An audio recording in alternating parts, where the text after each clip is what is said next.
Hello, हाय, नमस्कार. आज ना मला जायचं होतं माहेरी.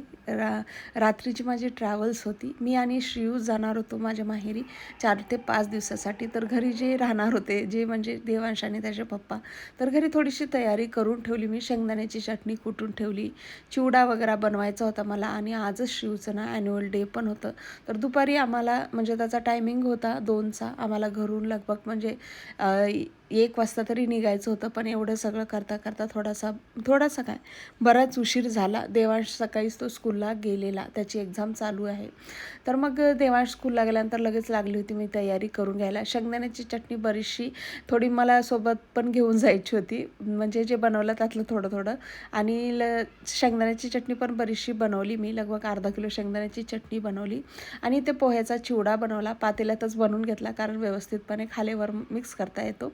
नंतर पातळ पोह्याचा चिवडा बनवला, नंतर मुरमुऱ्याचा चिवडा बनवून घेतला आणि नंतर लगेच निघालो आम्ही शिवच्या स्कूलकडे. आम्हाला जातेवेळी थोडासा उशीर झाला, म्हणजे आम्ही ज्या टाईमला गेलो ना त्या टाईमला कार्यक्रम सुरू झालेला तर पण उशीर झाल्यामुळे बरेचसे तोटे असतात. गेलो उशीरला गेल्यामुळे गाडीची पार्किंग पूर्णपणे फुल होती. कशीबशी आम्ही गाडी पार्क केली आणि निघालो शिवच्या हॉलकडे.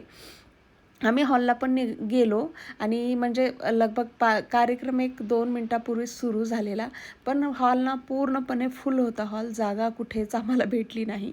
5 ते 10 मिनिट वेट केल्यानंतर आम्हाला जागा भेटली. जिथे भेटली तिथे आम्ही बसून घेतलो आणि खूप छान प्रकारे प्रोग्राम हा ना सेलिब्रेट केला होता त्यांनी. मला वाटलं नव्हतं. शिव ना लाजतो खूप आणि इथे हा आहे शिवचा डान्स आणि जो म्हणजे मध्यंतरी आहे ना तो आहे श्रीयू आणि खूप छान डान्स केला. मला वाटलं पण नव्हतं की तो एवढा छान प्रकारे डान्स करेल, कारण तो लाजतो खूप. पण